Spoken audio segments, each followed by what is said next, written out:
បាទសួស្តីបងប្អូនទាំងអស់គ្នាតោះអញ្ចឹងយើងទៅបន្តការងារយើងបន្តទៀត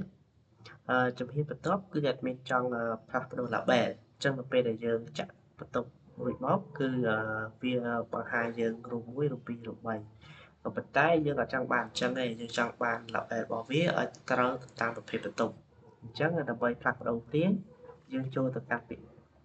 label បាទទៅមកយើង click លើណាមួយមក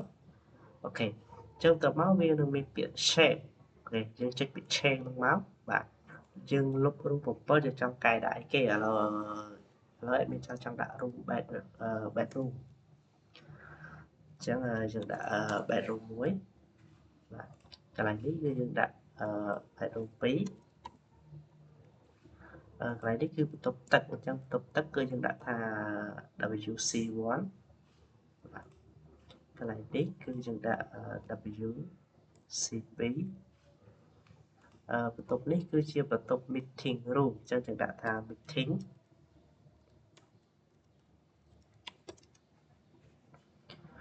បន្ទប់នេះគឺផ្លូវដើរអញ្ចឹងយើងដាក់ថា corridor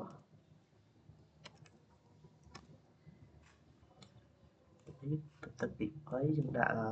WC3 បាទoffice អញ្ចឹងយើងដាក់ office អូខេឥឡូវគឺយើងបានchange វារួចរាល់ហើយបាទអញ្ចឹងការងារបន្តទៀតគឺយើងដាក់ ceiling អញ្ចឹងមុនដាក់ ceiling គឺយើងទៅមើល level ceiling សិនបាទអញ្ចឹងអានេះគឺ level ceiling ដែលយើងបានមកពីខាង Architect គឺគេដាក់ថា level ceiling នេះគឺ3ម៉ែត្រអញ្ចឹងអានេះគឺ3ម៉ែត្រ2អញ្ចឹង3ម៉ែត្រ2មានន័យថាវាទៅលើទៀតអញ្ចឹង level ដែលយើងដាក់គឺ level 3ម៉ែត្របាទអញ្ចឹងដើម្បីយើងអាចទៅដាក់ level បានដើម្បីងាយស្រួលគឺយើងចូលទៅ 3D បាទឲ្យចេញបែបហ្នឹងមកតោះមកយើងចុចរើសពាក្យ ceiling បាទនេះចុចរើសពាក្យ ceiling មកតោះមកយើងចុចថា insert ceiling into room បាទអញ្ចឹងបើយើងប៉ះលើហ្នឹងមក click លើហ្នឹងមកបាទវានឹងចេញឲ្យបែបហ្នឹងបន្ទាប់មកយើងមើលកម្ពស់ដែល admin ដាក់ដំបូងគឺយើងដាក់កម្ពស់បន្ទប់ហ្នឹងគឺ4ម៉ែត្រប៉ុន្តែ level ceiling គឺតែ3ម៉ែត្រទេពី floor មកអញ្ចឹងយើងដាក់នេះ distance of shelf floor អញ្ចឹងយ៉ាងកន្លែងនេះគឺយើងដាក់3ម៉ែត្រមកបាទអញ្ចឹងមានន័យថាបាទអញ្ចឹងមានន័យថាម៉េចមានន័យថាពី floor ដល់ ceiling គឺកម្ពស់3ម៉ែត្របាទអញ្ចឹងកន្លែងនេះគឺខ្ញុំដាក់តារា ceiling មកគឺ0.97បាទsave សិនមកបាទអូខេអញ្ចឹងកន្លែងនេះគឺយើងដាក់កម្រាស់ ceiling មកកម្រាស់ ceiling គឺ0.97មកអូខេបាទទៅមកទៀតយើងប៉ះលើនឹងទៀតមកយើងចុចពាក្យ insert ដដែលមកហើយយើង click លើនឹងមក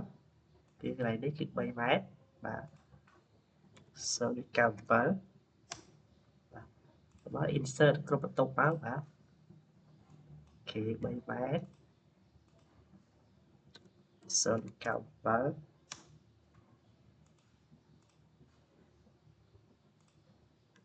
ម៉ែត្រ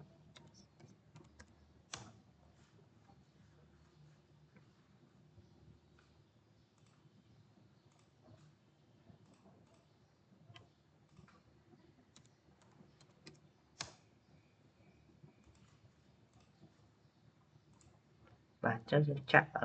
level គ្រប់បន្ទប់មកបាទ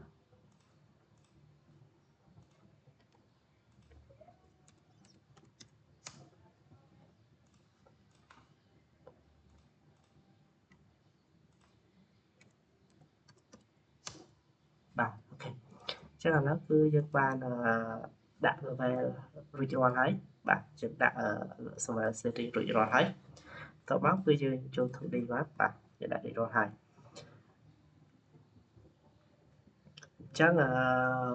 level ceiling level 3ម៉ែត្រគឺយើងបានដាក់រួចរាល់ហើយប៉ុន្តែវានៅ level មួយទៀតគឺនៅ level 3ម៉ែត្រពីទឹកបាទ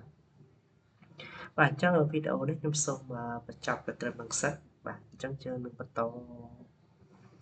ចាំងយើងនៅវីដេអូបន្តទៀត